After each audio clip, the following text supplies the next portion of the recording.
Hi everyone, today we're talking about retirement. Welcome to TNT.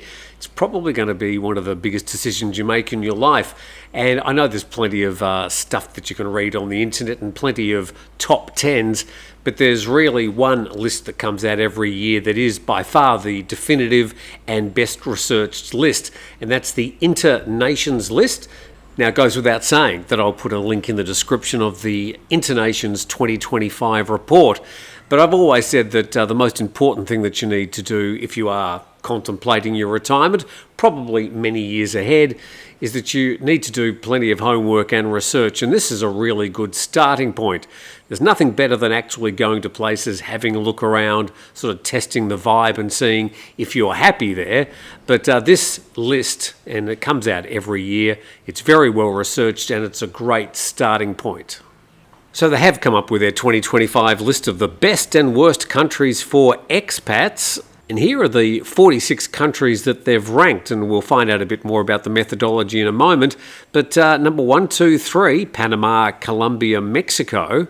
And a very obvious thing about those top three is their proximity to the United States, and I'm pretty sure that's got something to do with their appeal. And I've highlighted the 6 locations in Southeast Asia that have made it to the list: Thailand, Vietnam, Indonesia, Malaysia, Philippines, Singapore a long way down the list. Now, a place like Thailand's always going to score well on a list like this: infrastructure, lifestyle, food. And then places like Singapore are going to score poorly, mostly because of their high cost. And we need to remember the list is for expats, not just retirees. So you don't have to be 80 years old to appreciate this list. This is anybody who is living overseas. So a lot of these lists are compiled by 1 or 2 writers, and they use ChatGPT and maybe a few personal experiences and cobble together a fruity top 10. Let's check the methodology of this Inter-Nations list. And the survey was conducted this year between the 1st and 28th of February, and all kinds of expats are surveyed: foreign assignees, that's employees sent on a corporate assignment abroad; international retirees, self-made expats who looked for work abroad, so I suppose I'd put myself on that list; others who moved for a variety of reasons. A total of 10,085 expats participated in the survey, representing 172 nationalities. And then importantly, for a country to be listed in any of the indices and in the overall ranking, they had to have at least 50 survey participants per destination. And this year, only 46 destinations met that requirement. So each of the 46 countries that did make it onto the list, they've sort of passed muster in having a certain amount of retirees and expats to be able to contribute to the report. So importantly, what sort of things were they looking at? So what factors go into the overall country ranking? Obviously, quality of life, travel and transit, environment and climate, leisure options, healthcare, safety and security, ease of settling in, local friendliness, finding friends, culture and welcome, working abroad, career prospects, salary and job security, work and leisure, work culture and satisfaction, personal finances are important, expat essentials, digital life, admin topics, housing, language, and how happy are you with your life abroad in general. And that final one, I know a lot of people are going to think, oh, it's a bit nebulous, being happy, and a lot of the other indices are going to contribute to you being happy. But at the end of the day, that is the most important thing that you need to seek, being content and happy wherever you are in the world. And participants were asked to rate up to 53 factors related to expat life on a scale of 1 to 7.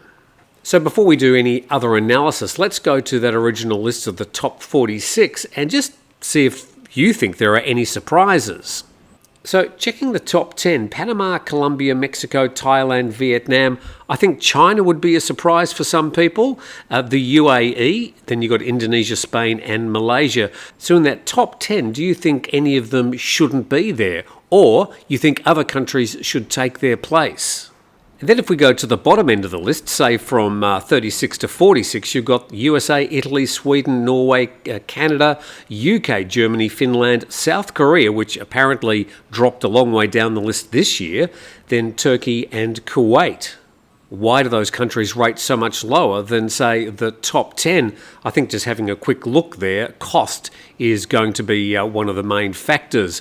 Now, the actual report, the Internations report, is very detailed. It's got lots of different categories. It does a lot of very deep analysis. It will take you probably an hour or so to wade your way through it.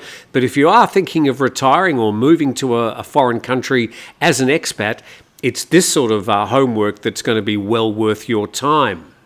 Now, the BBC, based on that report, did a bit of analysis on some of Asia's best countries for expats. So this article focuses mostly on China, Vietnam and Malaysia. Obviously on this channel and other YouTube channels, you know a lot about Thailand already. So let's have a look at why these particular countries made their way into the top 10.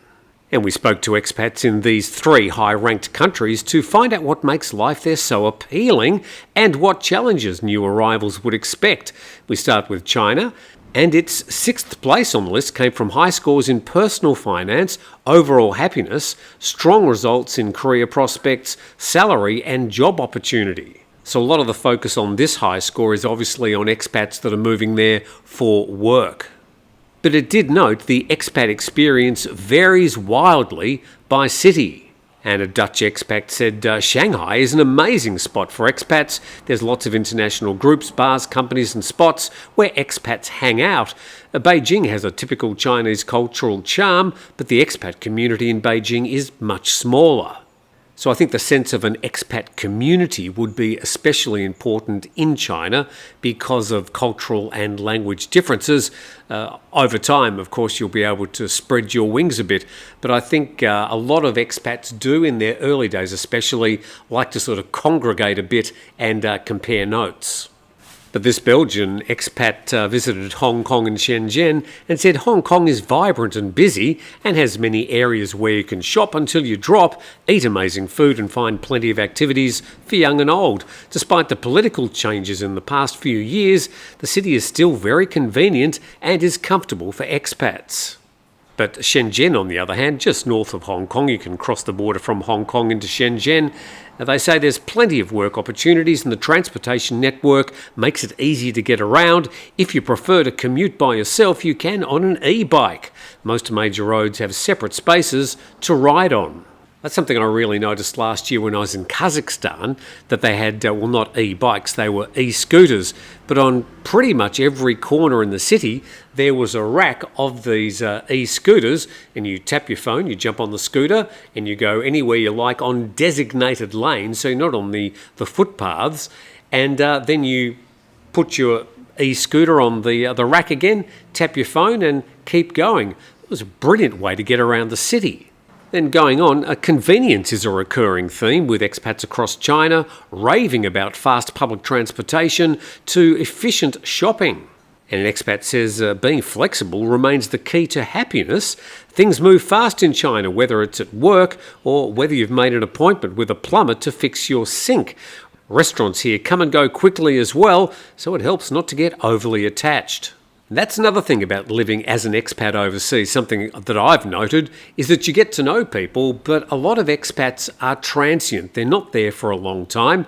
They might be there for a specific appointment, or they might just sort of get the bug and want to move to employment or life somewhere else. So unlike your hometown where you sort of grow up with people and you know them for 20, 30, 40 years, in expat life, knowing people for maybe 2 or 3 or 4 years is doing pretty well. And of course, in China, learning Mandarin also makes daily life easier. As we head to Malaysia, and it ranked at number 10 this year, and scoring highly in personal finance, housing and language, English is widely spoken. Many expats live in Penang on the northwest coast or Kuala Lumpur, the capital, but the state of Sarawak on the island of Borneo also drawing interest. A bit like Isan in Thailand, a bit off the beaten track, but is starting to become very popular for expats, so with Borneo in Malaysia. And further down there, with religious or cultural festivals nearly every week, you could be standing in a Hindu temple, smelling the incense from a Buddhist temple down the street, and hearing the call to prayer from the mosques at the same time. You don't make the same mistake I did last time I was in Penang, staying at a very funky and reasonably cost guest house, only to find at 5:30 the next morning, bang, the call to prayer. I opened the window, which I had neglected to do before then, and there was the mosque, like about a metre away. And I know exactly where that photo is in Penang. You make a left-hand turn there at the 7-Eleven, and there's a great little Mexican cafe and restaurant just down the road. And accommodation costs are low for dreamy apartments with gyms and pools, and at weekends you can head to beaches, jungles, see orangutans in the Borneo side, or fly to Thailand for just £50. That's about 67 US dollars.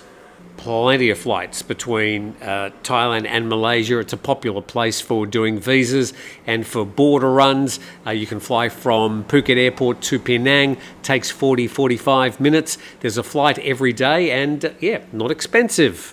What's it like to work there? It's a place where you can work hard but still immerse yourself in a lifestyle that's rich with culture, nature and a continuous stream of new discoveries.